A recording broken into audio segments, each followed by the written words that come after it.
Hola amigos y amigas, bienvenidos a un nuevo capítulo de podcast de Imagen Bautista, la comunidad del libro. Hoy estamos solamente con Franco para compartir este nuevo libro. Nuestro amigo Carlos está por ahí volando en algún lugar, pero hoy no nos va a acompañar. Así que saludemos entonces, pues Franco, ¿cómo estás? Estoy bien, aquí contento de poder estar nuevamente grabando un episodio. Hoy día me tocó a mí, así que eso también me da una dosis extra de alegría. Y contento también por cómo los hermanos han podido irse manifestando en los distintos videos. Contento por el ganador del concurso anterior, del último concurso. Así que eso, animar a los hermanos que sigan escuchando el podcast y que puedan seguir ahí interactuando en redes sociales, dándonos sus recomendaciones, mandando saludos, no sé, para lo que podamos servirles. Bien, pues vamos entonces a pronto ir a este nuevo libro que nos trae, que estarán viendo seguramente ya en la pantalla ahí cuál es el libro, ya no puede ser sorpresa. Pero antes, bueno, envío un saludo a Esther Riquelme, la mujer más bella de este mundo. Un saludo para ella, que escucha nuestros podcasts desde Valparaíso. Así que enviamos un saludo para ella. Y no sé si Franco, tú tienes algún saludo por ahí, algún hermano que te haya comentado algo. Bueno, nuestro hermano ganador nomás, pero algún otro más por ahí. No, en particular no, pero sí me gustaría saludar a los hermanos de nuestra iglesia que nos escuchan, que están ahí pendientes y de repente también se gozan de escucharnos hablar. Yo estaría cansado de escucharme tanto, pero escuchan los libros, yo creo. Yo creo. Se agradece ahí el apoyo siempre de nuestro hermano ahí en la iglesia. Bendita gracia de Valpo. Bueno, bien pues Franco, entonces cuéntanos el libro que tengo aquí en mis manos, que tú igual tienes y que hoy día va a compartirnos. Cuéntanos el autor, la editorial, de qué se trata, todo eso. Perfecto. Hoy día voy a estar hablándoles acerca de un libro al cual le tengo un cariño especial, porque podría decirse que es el primer libro de teología, así como serio, contundente que leí. Y lo leí precisamente porque me estaba preparando para empezar el seminario, y como no había leído libros de teología antes de entrar al seminario, leía mi Biblia y como buen bautista, necesitaba un poco de contexto, así que me recomendaron leer este libro que se llama Conferencias sobre el Calvinismo, de Abraham Kuyper. Abraham Kuyper, teólogo holandés, reformado, por supuesto, presbiteriano, aunque no sé si presbiteriano, ahora me entró la duda, pero sí reformado. Bueno, hemos hablado de él en algunos otros contextos. Me quedé pegado, parece. No, te escuchamos, no hay problema. Así que eso, Abraham Kuyper, holandés. Y bueno, es una de las bases, su pensamiento que fue usado por más tarde Germán Doyever para poder desarrollar su filosofía cristiana y todo el tema del pensamiento de reformación. Este libro es un compendio de conferencias que hizo Abraham Kuyper en Estados Unidos para hablarle a los estudiantes acerca de el calvinismo, acerca de qué era el calvinismo. Así que sí. Eso, no sé si tienes alguna. Y es de la editorial Clear, sí, editorial Clear. Bueno, hace la entrada, digamos, la introducción a la edición, la hace el Guillermo Green, que creo que alguien que siempre está encargado de esa editorial, según tengo entendido. Sí. De hecho, he escrito varios libros igual interesantes sobre su teología. Bueno, trae como pequeño nombrecito ahí una cosmovisión bíblica. Creo que igual aborda varias cosas importantes. La idea de cosmovisión está muy en boga últimamente ahora, con varios libros que han ido saliendo con los años. pero este es como uno igual bien fundacional, que pone bien las bases a esa idea de cosmovisión un poco. Y también es muy importante este libro, creo, porque el calvinismo, que es un tema que está por todos lados, ya se ha visto como algo malo, como algo bueno, como algo divisivo, etcétera. Abraham Kuyper amplía bastante la idea de calvinismo, y creo que eso es un poco lo que vamos también a estar viendo a través de este libro, ¿no, Franco? Correcto, sí. Una de las cosas interesantes que tiene este libro es que va mostrando cómo el calvinismo y en realidad la religión y la fe cristiana es transversal al todo del hombre. Entonces va a ir abordando distintas facetas de la vida del ser humano y de cómo el calvinismo va impregnando la vida del ser humano. De hecho, parte desde lo básico, se parte preguntando qué es el calvinismo. Y ahí va dando algunas acepciones. Muestra cómo fue, como casi todos los nombres en la historia de la iglesia, fue un término despectivo al principio para acusar a los grupos que seguían la doctrina de o la línea teológica de Juan Calvino, y era más bien un sobrenombre ofensivo, despectivo que se les daba a este grupo. Más tarde ya fue aceptado por este mismo grupo y ya tenía una connotación más confesional. Es decir, era el nombre que agrupaba a los creyentes que creían de una manera en particular. Sí, bueno, este libro para mí igual me trae hartos recuerdos, porque me acuerdo cuando lo leí.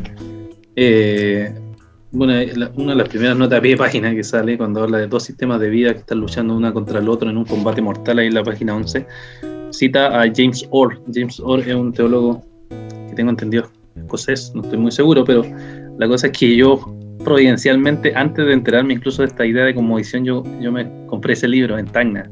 Yo soy de Arica, y me leí ese libro, y se trataba de la visión cristiana acerca del mundo. Entonces iba comparando toda el cristianismo con todas las otras visiones de vida, el deísmo, panteísmo, todo. Y como que tuve una idea del cristianismo en un sentido de cosmovisión sin conocer la palabra. Entonces, cuando me acuerdo que siempre leía esa página, me sorprendía que Dios en su providencia hizo que leyera ese libro primero, James Orr, y después leía Abraham Kuyper después con los años. Igual es un libro muy, muy interesante, en verdad, que va desarrollando esta idea. Cuéntalo entonces, pues, Franco. Bien, como le iba diciendo, el primer capítulo en sí, Kuyper lo que se preocupa es demostrar cómo el calvinismo es un sistema de vida.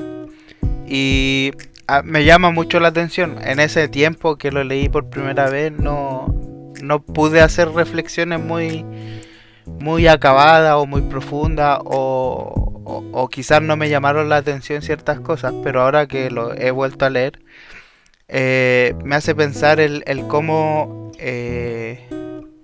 Kuyper asume el calvinismo como la postura reformada de manera transversal. Y recuerdo que hace algunos años salió un artículo también por Clear, no me acuerdo en este momento de qué autor, que también pues trataba de decir, ya dejemos un poco el nombre calvinismo y usemos reformado, para ser un poco más abarcante. Entonces me llama mucho la atención que en toda su explicación de este primer capítulo, Kuyper muestra cómo el calvinismo brota desde la escritura y trasciende y empuja al hombre a glorificar a Dios en todas las áreas de su vida.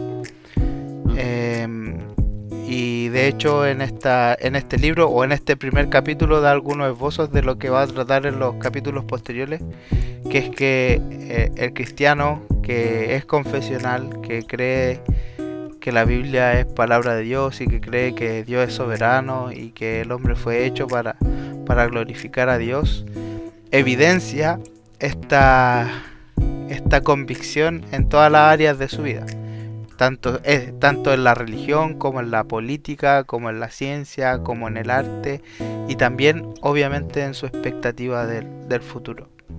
Entonces, este primer capítulo nos ayuda a ver qué es en sí el calvinismo, o cómo se podría definir, o cómo podríamos comprenderlo de una manera bastante amplia, bastante abarcante, digamos. Sí. Bueno, y me acuerdo, bueno, aquí ojeando también recordaba que Kuyper aquí igual hace el trabajo de ver cómo el hombre se relaciona con Dios, con el prójimo y también con el mundo. Correcto. Y va comparándolo inmediatamente con los otros sistemas de vida o de pensamiento, como el paganismo, el islamismo, sí, el romanismo, ¿cierto? Y va como haciendo sus comparaciones ahí poco a poco y mostrando cómo obviamente el calvinismo es la visión bíblica, escritural, y cómo choca con toda esta mezcla de pensamientos que hay. Muy, muy interesante. Sí, es una de las cosas bien llamativas que tenían estos teólogos, y es que tenían esa capacidad de comparar el sistema propio, el sistema bíblico, con los sistemas competidores de alguna manera, ¿cierto? Y mostraban las flaquezas del otro sistema y cómo la Biblia respondía de manera contundente a las mismas problemáticas que planteaban los otros sistemas. De hecho, más adelante va a citar a Hegel y a otros filósofos que por lo general los estudiantes de filosofía dicen no quiero no quiero hablar de él, no quiero hablar de Hegel, claro, es muy difícil. Entonces, sí, bueno, ese es el primer capítulo. Contexto, qué es el calvinismo, qué cosas abarca y cómo se contrapone o cómo se relaciona con los otros sistemas de pensamiento. Sí. Una cosa que solo iba a decir, ya que hablaste de Hegel, es recordar que igual parte de la tradición reformada muy importante es siempre dialogar con los filósofos de la época, no para avalar su postura obviamente, sino para cuestionarla y cuestionar los supuestos que hay en las otras bases de pensamiento a partir de la escritura.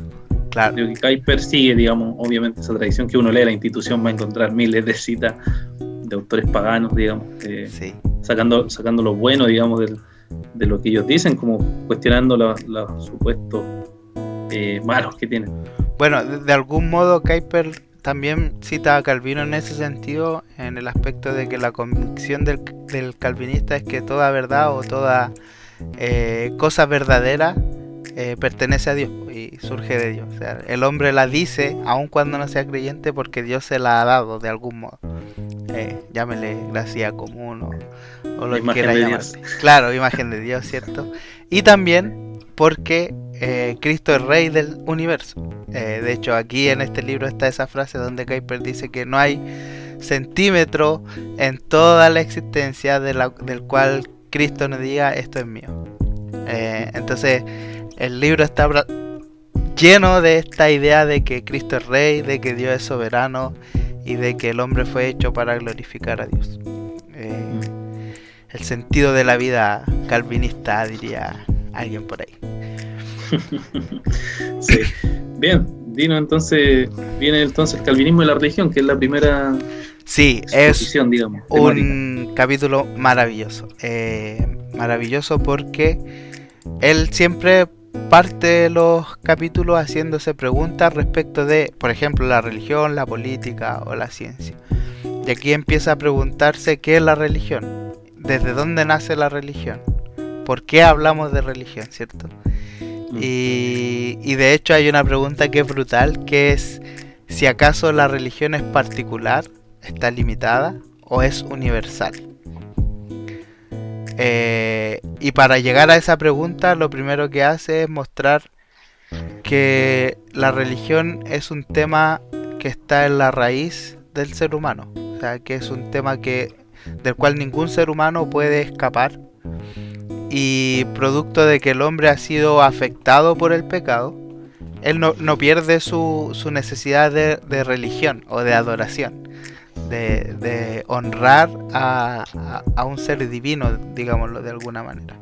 Por lo tanto, el ser humano, y aquí de nuevo cita Calvino, necesita de la intervención divina, de que un mediador que sea al mismo tiempo Dios y hombre intervenga para que el hombre pueda ser restituido en su forma correcta de adoración, que debe ser destinada única y exclusivamente a Dios. Y de ahí parte a decir que la religión es un tema universal para el ser humano.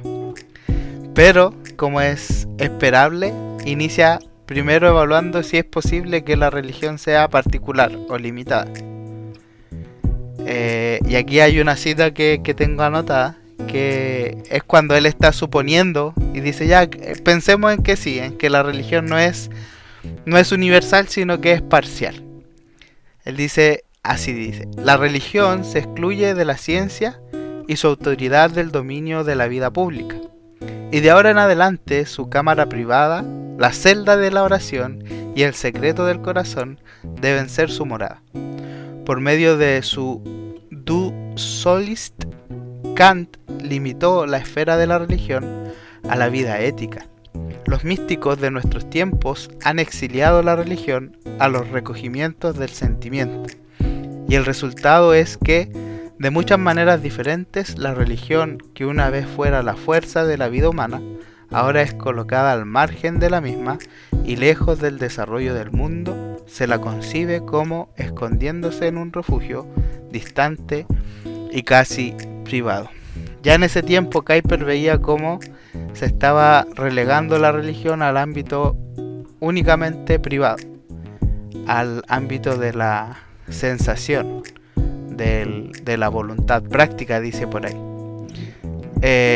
Y muestra cómo la Iglesia Católica Romana aceptó esta postura y se limitó y le dijo a la gente que la religión se limitaba solamente a la práctica de la iglesia, incluso solamente a los clérigos, a los sacerdotes.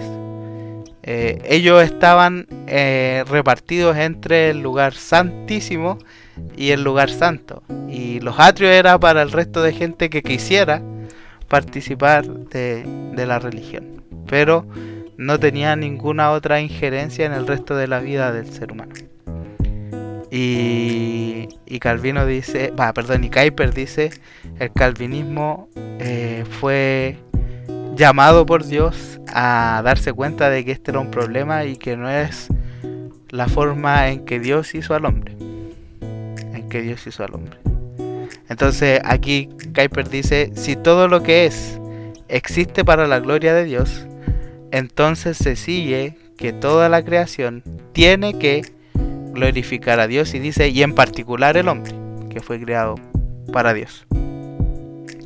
Después dice que toda criatura tenga que sumergirse en la corriente de la religión y terminar descansando como una ofrenda religiosa sobre el altar del Todopoderoso. Y aquí es hermoso porque él trae esta imagen de la creación a cómo ese modelo fue hecho por Dios para que la vida del mundo, la vida de su creación, fuera practicada así de manera continua, ¿cierto? Entonces toda criatura se involucra en esto de glorificar y adorar a Dios. Entonces es imposible pensar que la religión es un tema o un aspecto de la vida del hombre que se deba remitir a un rincón, sino que es algo que está siempre expresándose en la vida del hombre en todas las áreas de su vida. Sí, bueno, este es un problema que ahora se trata por varios autores, el tema de la privatización de la fe, pero que es muy interesante que ya Abraham Kuyper veía eso en su época, veía que se estaba, digamos, transmitiendo esa idea de que la fe cristiana era simplemente estar preocupado por los aspectos familiares, por ejemplo. Correcto. Limitar la fe a solamente eso. Claramente es algo importante, pero no lo es todo, sino que se debe expresar en todos los ámbitos públicos que involucra la fe cristiana. Entonces creo que ahí está tocando eso que después va a ir mostrando cómo afecta a toda la realidad, cómo afecta a todas las áreas de la vida y cómo el hombre tiene que hacer en todas las áreas de la vida las cosas para la gloria de Dios. Así es, uno de los problemas que, bueno, Kuyper no lo menciona aquí, pero sí Doyever más tarde lo toma y lo levanta así como para que todos lo vean, es que el cristianismo compró de algún modo el discurso de que la razón era neutra y era una capacidad que podía ejercitarse fuera de la idea religiosa o fuera de la fe, fuera de la religión. Y de algún modo Dojevert, tomando a Kuyper, tomando a Calvino, tomando a Agustín, muestra cómo la razón está también movida siempre por un afecto religioso o por una fe. Entonces, la semilla religiosa, ¿cierto? El sensus divinitatis del amigo Calvino. Entonces,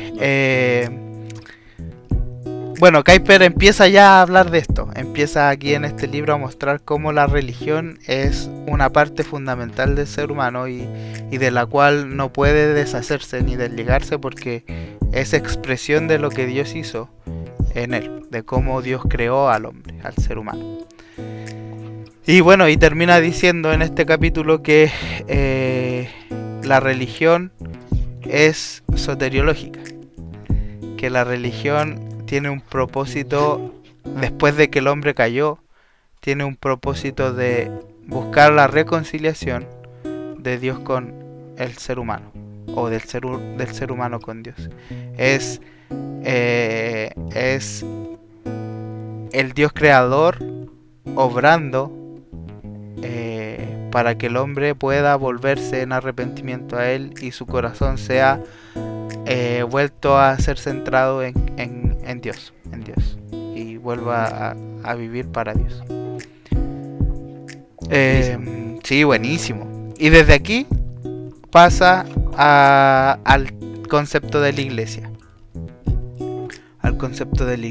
Y es maravilloso porque vemos aquí en Kuyper, como buen calvinista, cómo desarrolla el aspecto confesional de la iglesia visible y la iglesia invisible. Me llamó mucho la atención porque Kuyper también afirma que la iglesia visible debe ser una expresión de la iglesia invisible. Critica fuertemente los sistemas episcopales o de jerarquía estricta y dura, porque dice que son una negación de la llegada de los cumplimientos de las sombras de la antigua dispensación. Es muy llamativo esa observación de Kuyper, y a mí me llamaba mucho más la atención cuando después de decir eso dice que los hijos de los creyentes deben ser incluidos en este pacto, porque la salvación también se expresa en línea con el flujo natural de la vida. Ahí ya yo dije, pucha. Rayos, bueno, Kuyper, ¿por qué? Pero ¿qué pasó aquí? Sí, ahí es como, bueno, ¿se terminaron? ¿Es cumplimiento del nuevo pacto o no? Pero bueno, son cosas que siempre han estado ahí, o bueno, al menos hemos visto discusiones a lo largo de la historia de la iglesia. Aquí está la cita, aquí, para que me crean y no crean que estoy inventando. Dice: aquello que bajo las sombras de la dispensación del Antiguo Testamento facilitaba una instrucción intuitiva por medio de tipos y símbolos, ahora que los tipos se han cumplido, ha llegado a ser para Calvino un detrimento de la gloria de Cristo, y ha rebajado la naturaleza celestial de la Iglesia. Por lo tanto, el calvinismo no podía descansar hasta que esta baratija brillante hubiera cesado de hechizar y atraer el ojo.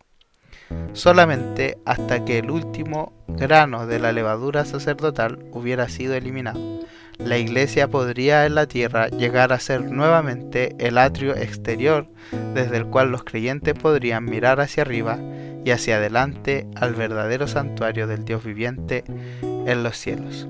O sea, Kuyper está tomando esta idea de los tipos y las sombras y los símbolos solamente para decir que el sistema sacerdotal debe ser abolido o descartado para la iglesia del Nuevo Testamento, pero lo limita solo a ese tema. Interesante. Interesante postura. Bien, pues, después, ¿qué más? Entonces la religión es la base y de ahí empieza a construir su discurso hacia adelante, su otro discurso. Correcto. Eso fue el capítulo 2. Bueno, solo la última observación. Me gusta mucho porque Kuyper también dice más arriba que la iglesia visible es multiforme y que por lo tanto, con tal de que la iglesia visible confiese a Cristo y no se aleje de las verdades fundamentales, ella debe ser reconocida como iglesia de Cristo también, o como siendo parte de la iglesia invisible. Claro, para no caer en los sectarismos. Correcto, y eso es maravilloso. El sentido reformado de la iglesia. Bueno, de la religión pasa a la política. Dos temas que no deben conversarse, ¿cierto? No se conversa ni de religión ni de política en la mesa. Sí. Kuyper habla de los dos, ¿ya? Y bueno, ahí empieza a hablar acerca del concepto del Estado. Aquí también él dice no existe sistema perfecto o sistema bíblico. Aquí tiene una fuerte reconocimiento del estado pecaminoso del hombre y de cómo el hombre busca, por llevar la imagen de Dios, una unificación del ser humano, o sea, agrupar a todos bajo un mismo mandato, pero por su pecaminosidad lleva a totalitarismos, a abusos, etc. Entonces dice que todo sistema de gobierno finalmente tiene una potencial tendencia al fracaso porque el pecado está ahí. Sin embargo, nos muestra cómo el Estado, en el sentido del magisterio o de aquellos que están en el poder de gobernar y administrar la sociedad, debe seguir siendo un Estado que refleje y manifieste la gloria de Dios.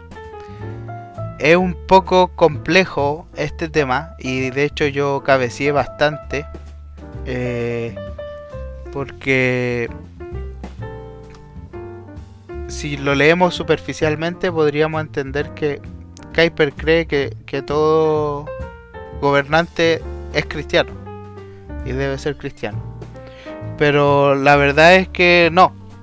Su idea o lo que él está defendiendo es que todo gobernante está puesto en el gobierno por Dios y sea como sea está cumpliendo con la voluntad de Dios. Finalmente es Dios ejerciendo sus planes porque Él sigue siendo el soberano del universo. Y es difícil porque uno podría criticarlo y decir, bueno, pero Él estaba en un estado protestante, pero no fue como así como partió. Él tuvo que emprender una lucha, formar un partido y moverse, ¿cierto?, en el mundo de la política para de algún modo influenciar con el calvinismo y el cristianismo evidentemente a la sociedad. Y me gusta porque no cae en, o algunos a lo mejor ahora nos van a dejar de escuchar, pero no cae en el teonomismo. Y de hecho critica el teonomismo porque dice que el sistema teocrático solamente era posible en el reino de Israel porque Dios formó a ese reino particular de esa manera, donde Él era el gobernador y quien emitía las leyes civiles, quien emitía las leyes de culto y quien además dio la ley moral al pueblo. Pero el día de hoy no es posible ver eso en ninguna sociedad. Claro, bueno, y existen cristianos que se abanderan por el teonomismo, otros creen que el capitalismo igual a cristianismo, otros creen que el marxismo igual a cristianismo, claro. Y así tenemos todos tipos de sistemas que uno piensa que pueden ser igual a cristianismo, pero ahí siempre está el pecado, digamos que el punto base de Kuyper, que cualquier sistema va a corromperse. Correcto. Te leo una cita aquí. He leído harta cita hoy día. Dice, bien la tengo. ¿Sí? Dice, solamente Dios y nunca una criatura posee los derechos soberanos en el destino de las naciones, porque solo Dios las creó, las sostiene por su potencia todopoderosa y las gobierna por sus ordenanzas. En el reino de la política, el pecado ha roto el gobierno directo de Dios y por tanto los hombres han sido investidos subsecuentemente del ejercicio de la autoridad para gobernar como un remedio mecánico. Y en cualquier forma en que esta autoridad se pueda revelar, aquí está esta idea de que puede ser un reinado, puede ser una sociedad democrática, puede ser lo que sea que ocurra, el hombre nunca posee poder sobre su prójimo en ninguna otra manera que por medio de una autoridad que condesciende sobre él de la majestad de Dios. Es decir, él es gobernador allí y puede administrar los temas sociales sociales de la vida de una nación solamente porque Dios, desde su propósito, voluntad y majestad, le ha condescendido el poder estar en ese lugar. Me ha como dado ciertas atribuciones. Sí, y aquí es bacán. No voy a hablar de esto porque lean el libro. Para que lean el libro, claramente. Sí, claro. Hacemos resumen, no sí, hace algunos análisis del tema de la Revolución Francesa y de la escuela alemana sobre el Estado. Así que bien ahí, Cotota, para que lo puedan leer. Sí, sí. Aquí Kuyper cita por todos lados. Sí, muchas citas.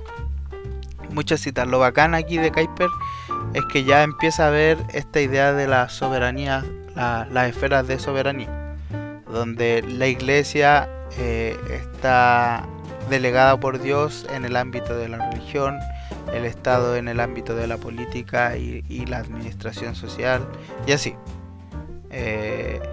La familia tiene su lugar, etc. Bien interesante eso también. De hecho está aquí, en la soberanía de las esferas. Puedes leerlo y ver de qué estoy hablando. Después de este capítulo 3, no sé si quieres comentar algo o preguntar algo. No, bueno, lo único que me entra en la mente o me trae recuerdo es que tengo entendido que de aquí algunos ven a Kuyper como alguien de la posición subsidiaria, y quiere decir que el Estado puede ayudar o debe ayudar en el caso en que la sociedad no pueda ayudar. No sé si recuerdas algo de eso que salga. No leí hace tanto tiempo que no me acuerdo. Sí, en este sé que libro algunos hacen lecturas de eso. Sí, en este libro explícitamente no. Sí recuerdo que él menciona su preferencia respecto de qué forma de gobierno él considera que es más útil para el bien común, pero honestamente no me acuerdo específicamente, y que hable derechamente de las atribuciones que tiene el Estado para el beneficio de personas en particular. Tampoco me acuerdo que lo mencione en este libro en particular. Sí sé que hay otros libros que de hecho tienen directo propósito de la pobreza y todo. Claro, hay uno conocido de la pobreza que salió, que ahí está, habla seguramente del rol de la iglesia, pero también el rol del Estado en esa aspecto. Sí, hay una declaración también que hicieron en conjunto con Bavinck, que también habla del rol social de la iglesia. Eso, así que para que lo lean. El siguiente también, es que todos son buenos estos capítulos, que habla de habla del calvinismo y la ciencia. Muestra cómo el calvinismo es una posición. La fe y la ciencia, ¿no? Juntas. Correcto, eso.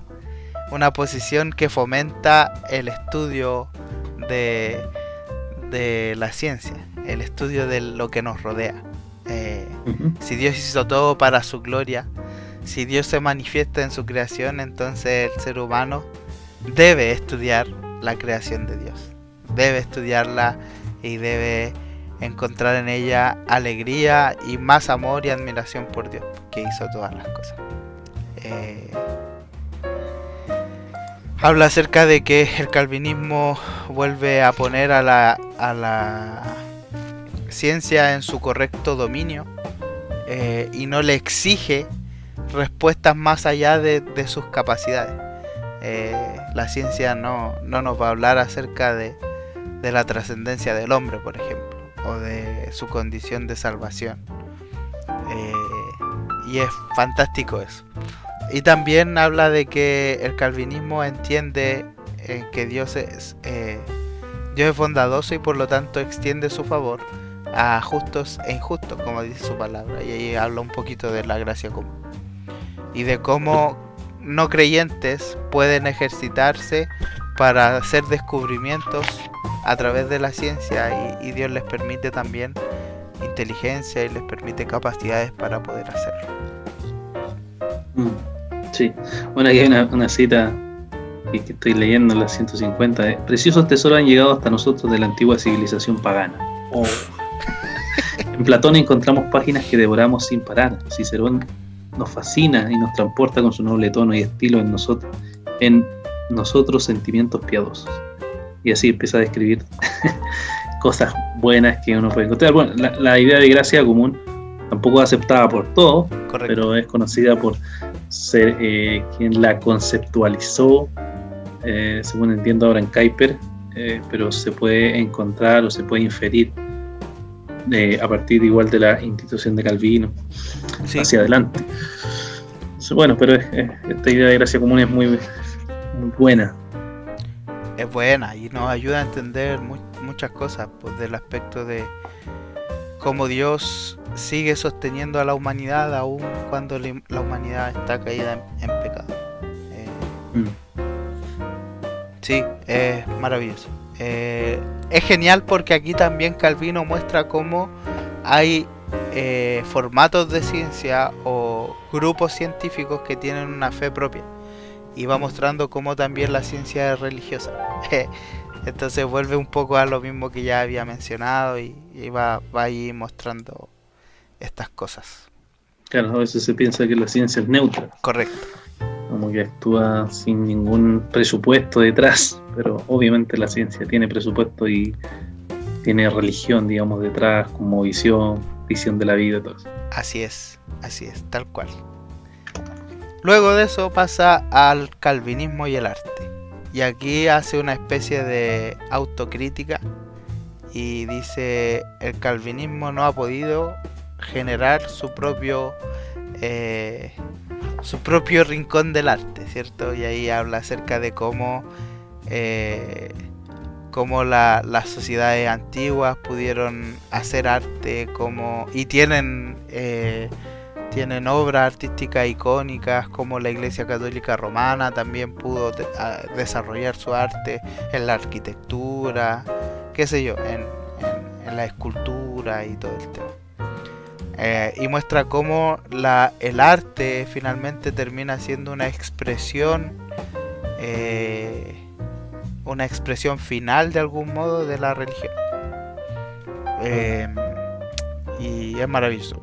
También muestra que el arte tiene su propia religión o su propia fe en algún modo, que es la idolatría de lo estético, pero que de algún modo también el arte bien llevada por el creyente puede ser una expresión de la gloria de Dios.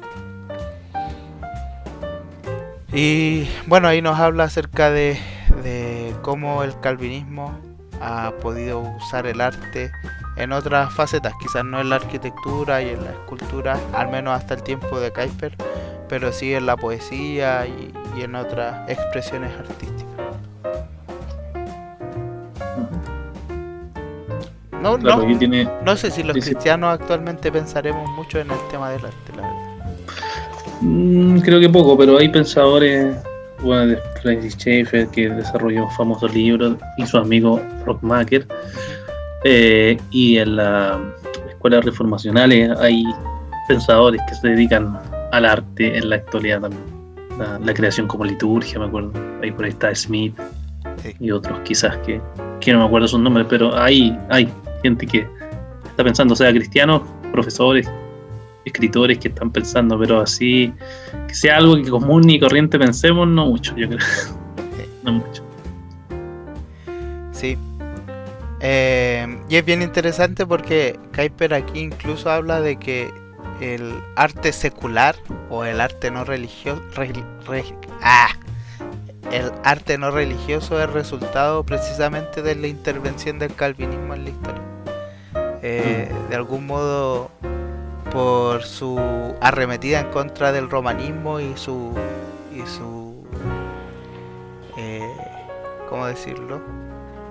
Su poder sobre todas las esferas de la vida, incluso su enlace con el Estado y qué sé yo, De algún modo el calvinismo buscó que todas las cosas se liberaran del romanismo, y por lo tanto también se le debe un poco al movimiento calvinista el poder haber sido liberado del arte de las garras del romanismo. Que también muestra eso, cómo el ser humano y el cristiano, el creyente, puede deleitarse en el arte y reconocer ahí la gloria de Dios, la manifestación de Dios en el ser humano, capacitándole y dándole habilidades para expresarse. Y el último capítulo es el calvinismo y el futuro, y de algún modo aquí Kuyper se plantea futuros posibles a partir del desarrollo del calvinismo en la historia del hombre. Podría decir yo que era un poco o muy optimista en algún sentido. ¿Era post-millennial o no sabes? No sé, pero es muy probable que sí. Pero Sí. no lo sé. No, ahí te engañaría. Pero sí habla de la esperanza en el protestantismo y cosas por el estilo. O sea, como una cosmovisión cristiana, digamos, puede influenciar de tal forma que puede transformar una cultura. Correcto. Con esa esperanza a futuro. Esa esperanza, él venía mirando cómo la cosmovisión cristiana que levantó el calvinismo había hecho tanto bien a la sociedad y había traído tantos beneficios a la sociedad, incluso para los que no eran creyentes, que me imagino él se proyectó hacia adelante en esta misma línea ascendente y puso su esperanza ahí. Les digo de nuevo, hay que leer bien, tratar de entender qué es lo que está diciendo Kuyper y volver a pensar en su época, o sea, cuál era su contexto y todo el tema. Pero sí, él de hecho aquí hace esta comparación que mucho se ha escuchado acerca de cómo vivían los países católicos y cómo eran poco productivos y cómo habían bastantes problemas, y cómo los países protestantes estaban fructificando y prosperando. Pero hoy día igual vemos problemas más transversales que tienen que ver con el dejarse influenciar, lo mismo que decía yo, el excesivo la excesiva exaltación a la razón que compramos también como cristianos, y que hoy día nos han estado, o ya hace algún tiempo nos han estado a hacer repensar ciertas afirmaciones que estuvimos dispuestos a absorber y no verlas críticamente. Pero eso, es un tremendo libro, un libro que ayuda mucho a conocer definiciones y consecuencias del calvinismo en la historia del ser humano, y que sería bueno de leer tanto para los que se dicen calvinistas como para los que le tienen alergia al calvinismo, o sea, para eliminar caricaturas, para poder conocer de algún modo más cercano que es el calvinismo. Y bueno, probablemente algunos van a ver el título ya y les va a picar el cuerpo quizás. Sí. Es probable. Sí. Bueno, es un libro que tiene como 252, por lo menos yo lo tengo en papel aquí, como 260 páginas más o menos, un librito bien contundente de la editorial Clear. Y bueno, ya respondiste el por qué sería bueno leerlo o por qué tú crees que este libro ayudaría. No sé si quería agregar algo más a eso, a lo que dijiste en tu respuesta. Sí. ¿Por qué? Quizás ser más directo a lo mejor. Más directo, claro. Hoy día se ve mucho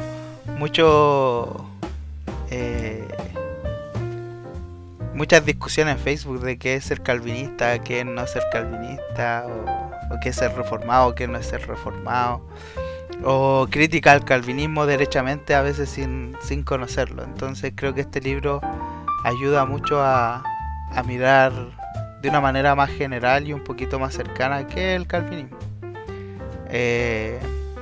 bueno, mucho más si leemos La Institución, ¿cierto? A la religión cristiana y otros libros, pero podría ser un paso para empezar a adquirir un poquito de humildad quizás en nuestras conversaciones, de respeto en nuestras conversaciones.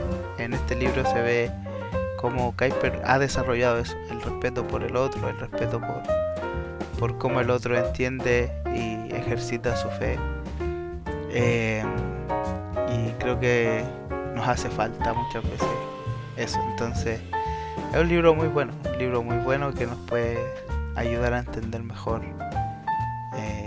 qué es el calvinismo, cómo ha aportado a la vida, no solo al cristianismo, a la sociedad en general. Así que eso, sí. Genial, pues genial. Gracias, Franco, entonces por el esfuerzo de hacernos este resumen de este gran libro. Se los recomendamos entonces a cada uno de nuestros auditores que hoy pudieron acompañarnos, que sigan escribiendo, que sigan mandando comentarios, recomendaciones. Más adelante también estaremos haciendo nuevos sorteos para los hermanos, para que estén atentos ahí a nuevos libros que se van a venir de regalos, con preguntas entre medios por ahí entre los capítulos. Así es. Así que les animamos a seguir participando y a seguir escuchando estos podcasts.